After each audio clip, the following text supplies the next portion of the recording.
Praise the Lord. Welcome to kids Bible school. Hello kids, ఎలా ఉన్నారు అందరూ? ఈరోజు మన పాఠాన్ని స్టార్ట్ చేసుకుందామా? ఈరోజు మనం నేర్చుకోబోయే పాఠము శతాధిపతి యొక్క దాసుడు స్వస్థత పొందుట. Praise the lord.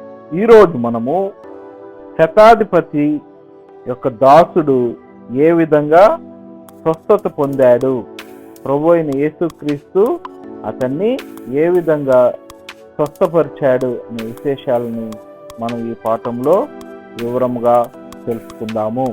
ఒకసారి ప్రభు అయిన యేసుక్రీస్తు కపెర్నహూమునకు వెళ్ళెను.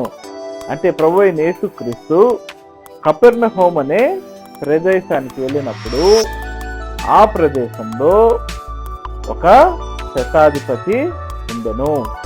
శతాధిపతి అంటే రోమా సామ్రాజ్యంలో ఒక పెద్ద అధికారి. అతనికి ఒక దాసుడు ఉండెను. దాసుడు అంటే సర్వెంట్.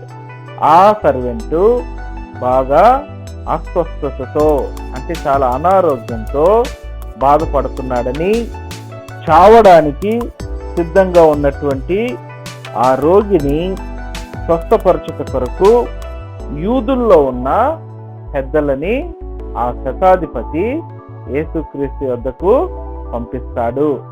ఎప్పుడైతే ఈ యూదుల్లో ఉన్న పెద్దలు యేసుక్రీస్తు దగ్గరికి వెళ్ళి ఇలా ఆ శతాధిపతి యొక్క దాసుడు స్వస్థపరచబడాలి, నీవు వచ్చి అతన్ని స్వస్థపరచుమని వారు అడిగినప్పుడు యేసు బయలుదేరి ఆ శతాధిపతి ఇంటికి చేరుకుంటున్నప్పుడు, అంటే ఆ ఇంటి దగ్గరకు వచ్చినప్పుడు శతాధిపతి ఏం చేస్తాడంటే తన స్నేహితులను పంపి యేసుక్రీస్తు ఈ విధముగా చెప్పమంటాడు.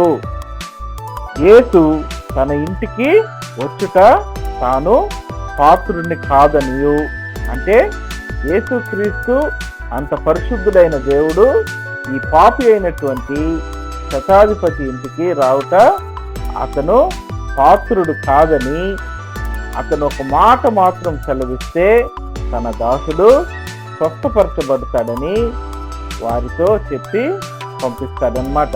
వారు ఆ విషయాన్ని యేసుక్రీస్తుకి తెలియపరిచినప్పుడు, అంటే యేసుక్రీస్తుకి వచ్చి వారు ఆ విషయాన్ని చెప్పినప్పుడు ఆ మాటలు విని యేసుక్రీస్తు ఆశ్చర్యపడి ఏమంటాడంటే, ఇశ్రాయేలీల్లోనైనను ఇంత గొప్ప విశ్వాసము నేను చూడలేదు. అటు తర్వాత యేసుక్రీస్తుని ఎదుర్కొనుటకు వచ్చినటువంటి అతని స్నేహితులు, అంటే ఎవరైతే యేసుక్రీస్తు దగ్గరికి పంపిస్తాడో ఆ శతాధిపతి, ఆ స్నేహితులు తిరిగి వచ్చి ఇంట్లో చూసినప్పుడు అనారోగ్యంతో పడి ఉన్నటువంటి ఆ దాసుడు స్వస్థత పొంది ఉంటాడు. ఈ విధముగా ప్రభు అయిన యేసుక్రీస్తు శతాధిపతి యొక్క దాసుడిని స్వస్థపరిచాడనమాట.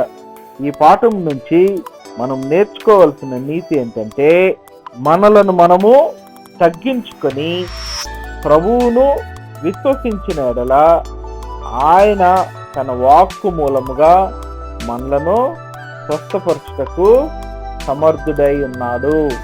అంటే మనల్ని మనం తగ్గించుకొని దేవునికి సమర్పించుకున్నప్పుడు ఆయన తన వాక్కు మూలముగా మనలను స్వస్థపరుస్తాడు.